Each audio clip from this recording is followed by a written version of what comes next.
Okay. Let's begin by, Good. why don't you begin by just telling me any memories you have of Henry Ford? Did you ever see Henry Ford? Oh, certainly. I used to see him. Both Mr. and Mrs. Ford liked to come out to receptions, wedding receptions, and then I never saw him too closely. But then he'd have these parties down at Dearborn. First, it was in the really in the main part, or the part where the museum, and then they built that Edison Institute, and then the parties were there. I can't remember how we were invited, whether it was either a telephone to see or a written invitation, and then the people would go and the Fords would greet you when we came in graciously. And then they do the square dances. And Mr. Levitt would call off the dances, and some people were crazy about them. Other people weren't too enthusiastic about the square dancers. But Mr. Ford and Mrs. Ford, you could tell, thoroughly enjoyed them.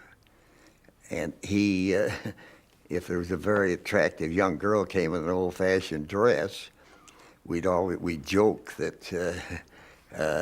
He'd be dancing with her before the evening was over, and usually that was the case.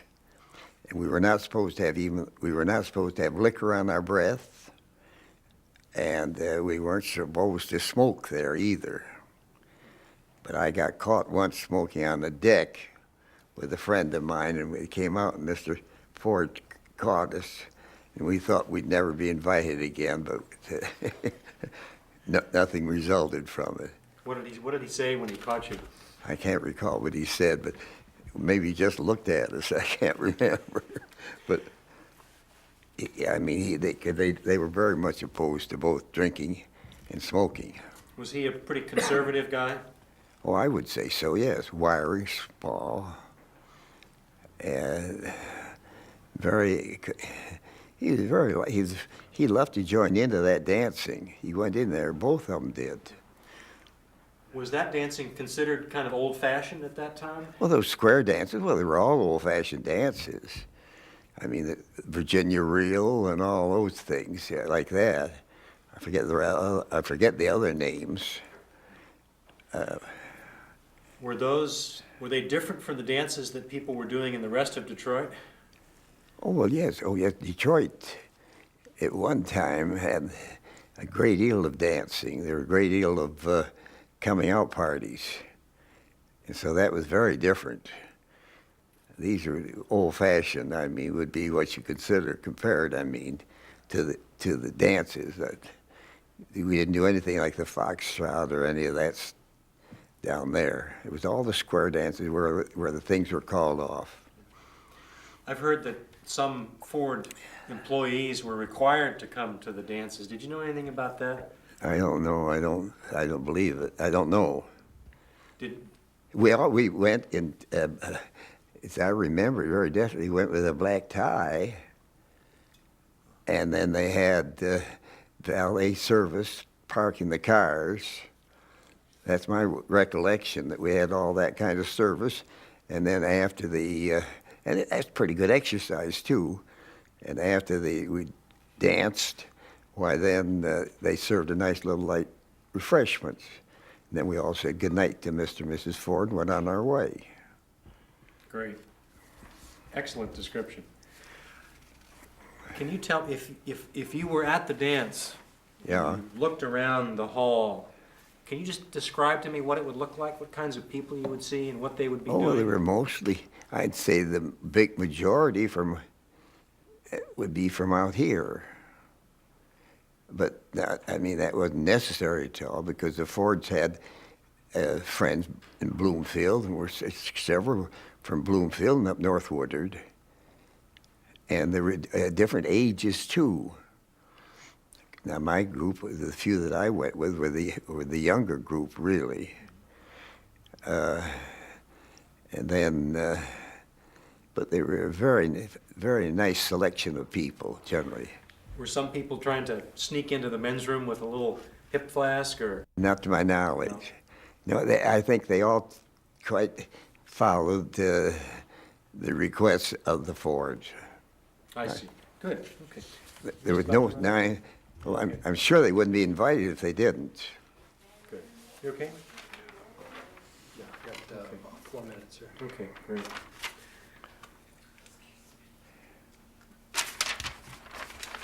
Let's talk about, in the 1920s and the early 1930s, what was your profession? What did you do for a living? Oh, I was with the Detroit Trust Company. I started with them. I graduated from college in 1920, and I went with Payne Weber for a short time, and then I went with Detroit Trust Company. And I was very interested in real estate. I had different jobs there and that, and then we got into real estate financing, bond issues, and so forth. When the Depression hit, 1930, 1931, were there problems for people in real estate? What sorts of problems were you facing? Oh, the problems were desperate here. The real estate situation. Now, for instance, our own real estate, that were the leases, had to foreclose on the leases. You were left with unpaid taxes, all kinds of problems. And all the hotels here, I think the Statler was the only one that didn't go through foreclosure during that period. Of course, that was after the banks closed. In the early days of the Depression, were people able to pay their rents, tenants? Well, no, lots of them weren't able to pay. That's where the problem was. And people would work for you for almost nothing. I mean, if you give them quarters to live. In our own experience, we had back here, we owned the property back there, and our gardener, we were so short of cash too, but he was getting before $140 a month plus his quarters and stuff. And then after the banks closed and they grabbed everything, why, he was very pleased to work for $40 a month. This was your gardener. Yeah, and it was hard work too here. What? That was just during for a period after the banks closed. See, cash, nobody had. See, with 90% of the banks closing, see, everybody was so short of cash. Some people had some connections with New York and got money. If you were a landlord and you owned a building and it had, you had say 50 or 60 tenants and they couldn't pay their rent, what would you do? Well, you were stuck. And you couldn't have a vacant building either. So you just work it out the best you do. You don't know what you'd do.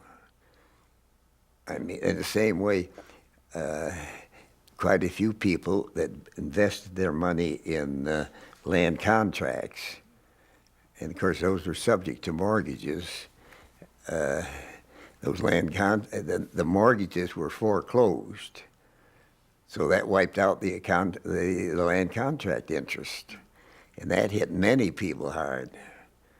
There were so many vacant properties, and it was just terrible. And of course, the food lines, a lot of people didn't have food. Was it occasionally necessary to have people evicted from properties? Oh, sure. Can you tell me about that? Well, I don't know too much. I didn't have much to do with that, really. But I know lots of people were evicted during that period. I mean, you see, where they're evicted different ways. Either by rent, if they were tenants, they'd be evicted, or they were evicted if they were buying it on the contract, and the people foreclosed on the contract. But many were evicted. And lots of your big houses were for sale for almost very, very reasonable prices. What sort of place was Grosse Pointe in those days? Well, Grosse Pointe was kind of a little different from now. It wasn't built up so much. You see, these along here particularly, the big places have all been cut up and subdivided. But back in Back in those days, what was it compared to the rest of Detroit, say? What was it like? Oh, well, it was just a lovely residential suburban area. Although there are a lot of little small houses out here too, which there should be. And of course, in those days, we always said that the big shots, they lived pretty well too. They had all their big houses and their chauffeurs and butlers and stuff like that. There were quite a few of those. But that times have certainly changed now. Hold on one second. We have to change film here. You're doing great.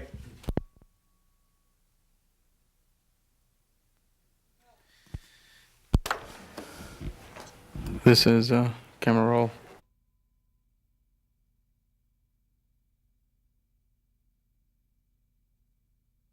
Okay.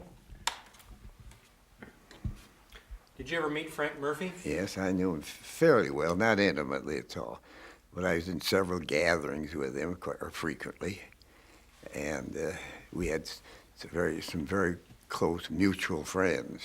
What sort of man was he? Well, quite likable. He was a bit controversial, of course, but Why was he controversial? I don't know. Of course, his politics and different things, but this one friend of mine, the two of them like to go to boxing matches together. Frank seemed to like those. And he used to date quite a few of the girls around town, too. And he'd come to the parties. Now tell me what it was about his politics that was controversial. Well, of course, he was a staunch Democrat in a way. I suppose that would be part of it. And, but I can't say too much. I think generally he was liked. Yeah. Personally, too. Yeah, that would be my opinion of him. He lived, of course, he was born in Michigan. He came from up Harbor Beach. Now, there's an association there, of summer resort, but they lived right in town, and the house is still there. And there's kind of a little museum. I haven't been there for several years, but there was a little bit of a museum in connection with it, and a little shop, too. And I don't know who ran that. Now, he was mayor of Detroit when the Depression hit, and he was involved in lots of tremendous welfare payments that went out to people. Oh, we had heavy welfare payments during that time. It had to have to feed the people. No, I was going to say that was as tough a time as I can have any recollection of in Detroit. And the bitter feelings, too. I mean, some of the people felt that the bankers were just thieves, that they took the money. I mean, there was a lot of bitter feeling after that. I mean, they were all wrong in what had happened, but at least it was a tough for them. Why did you say that people felt that the bankers were thieves? Well, they couldn't get their money out. See, it was all tied up, and then it was all liquidated. They got it eventually. And in those days, too, if you had bank stocks, you were liable for an assessment. Of course, now if you have bank stocks, you don't have that assessment anymore. That was a different thing. That was another blow to a lot of people. What were some of the real problems that bankers faced when the Depression hit? Well, they had that same problem we have today. The real estate problem would be, well, now stocks, just to give you one example, their loans would be underwater. Burroughs' adding machine was up to 95 or 98, nearly $100 a share, and it dropped down to $7.50 a share. Now, if you put that up as collateral, you can see what your difficulties would be, and the difficulties of the bankers, too. Were there difficulties with people not being able to meet the interest payments on their loans? Oh, sure, loads of that. Great deal of that. That's right. The banks had, and then the banks probably were, well, of course, they had some problems with Washington, too, with the banks.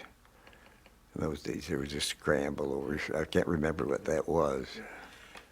Tell me, so that a 10-year-old child can understand it, explain to me the chain of events which happens when a fellow has a loan and then he loses his job and can't pay the interest. Can you Well, explain that chain to me, starting with Well, I the don't know fellow how I losing his can, but if he's signed up, he's agreed to buy a house at a certain figure, and he can't pay, why then of course, in those days they worked with him. They tried hard as a Dickens because they didn't want their property back.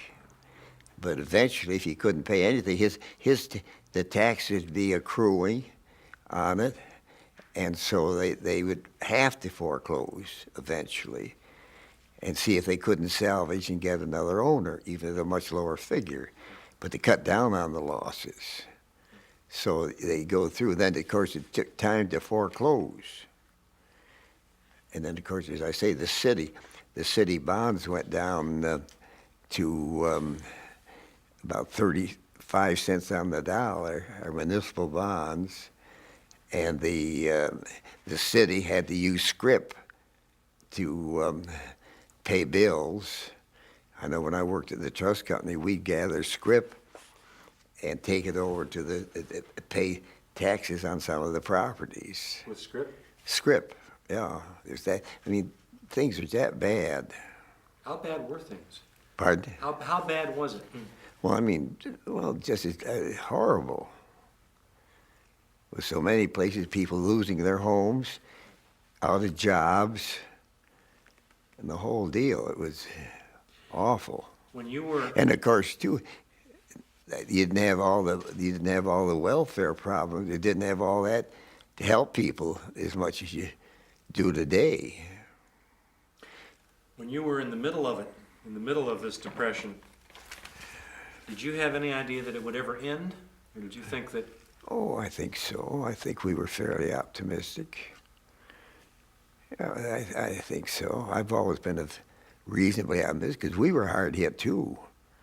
We were very hard hit because we had bank stocks and we had real estate that we had to, and loans at the bank. So, I mean, we were hit very hard. Were you ever in danger of losing your home or losing your? Well, yes, we were. Uh-huh. Yeah, we were in danger of losing most everything. Uh-huh. Of course, in those days, nowadays, people incorporate and have different corporations for different activities. In those days, everybody signed everything an obligation, so you were obligating everything you have to pay those debts. What effect did the coming of the Depression have on some of the large estates in Grosse Pointe? Well, of course, they marked time, really, I would say. Of course, like quite a few of them were foreclosed, too. There's some of that, I mean, because sometimes those rich people get just as involved as the poor ones, too. I mean, with bigger figures, but the same problems, but not down to the point probably of food. Down to what point? What measures did they have to take? I mean, they'd have something to salvage from. Not to the point of getting hungry. I mean, they wouldn't get that poor.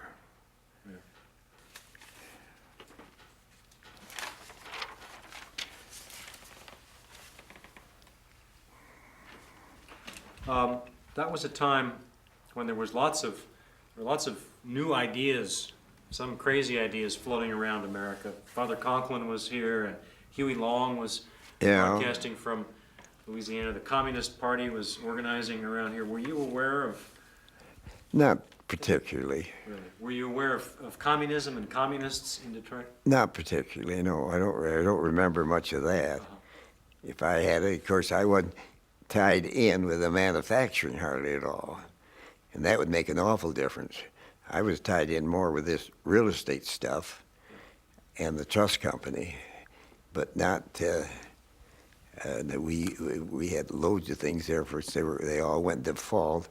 We bunched a bunch of mortgages and then issued notes on them, and those are 6% mortgages, and the 6% got just as much trouble as And I often wonder today with the percentages, I mean, what will happen if we got in terrible trouble with 6%?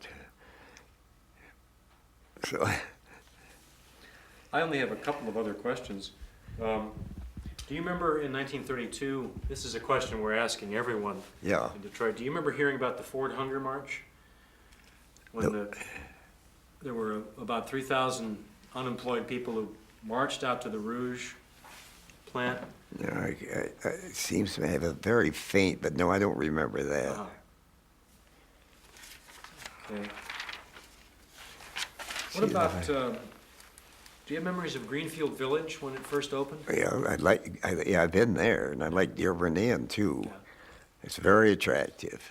Do you remember the opening of the dedication of Greenfield Village when it No, first no, when I it first don't. opened? Yeah. No. But tell me what the times you've been out there. What would one find at Greenfield Village? What's out there?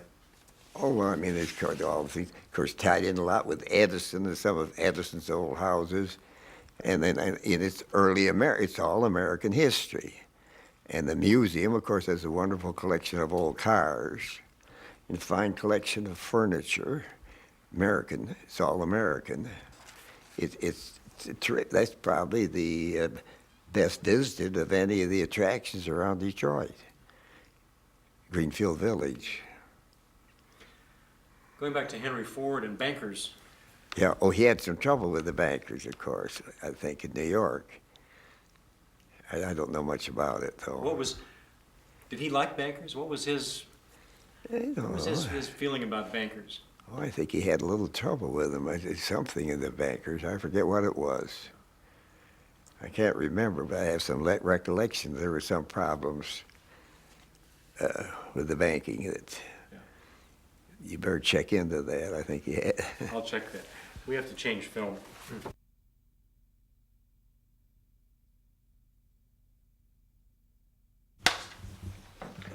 Well, let's talk about Prohibition just a little bit. All right.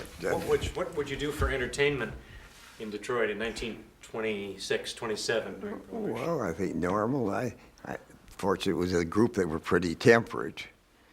But I mean, but there's plenty of liquor was flowing around. I mean, not so much at the balls, except some groups would have their own rooms there. They'd get it, but we didn't get it too much. Tell me about the bootleggers. Well, there were bootleggers, and in fact, where I lived, a lot of it came in. And I could see them signal. I'd see the boats land on the dock, and they had some signaling was shortened out so they weren't caught. But then they did do a lot of bootlegging too, quite a bit along the whole shore here. Small boats that come into the seawalls. It was like, and of course, there's bootlegging. The porters on the trains coming from Canada, they'd bring in some liquor too, and good liquor, so that there was a lot of liquor, and then of course people were drinking. They'd buy this alcohol and put some drops in water and make gin, and there was quite a lot of that. So I mean, there was reasonable amount of drinking, just going right along just the same. Of course, the breweries couldn't make beer, but they made ice cream and different things. So Detroit was a jumping town. Well, I wouldn't say that. I don't think so any more than any other city, no. No, I think it was as reasonably as temperate as any of them. Okay, good. Good. Cut, that's it. You're free. Good.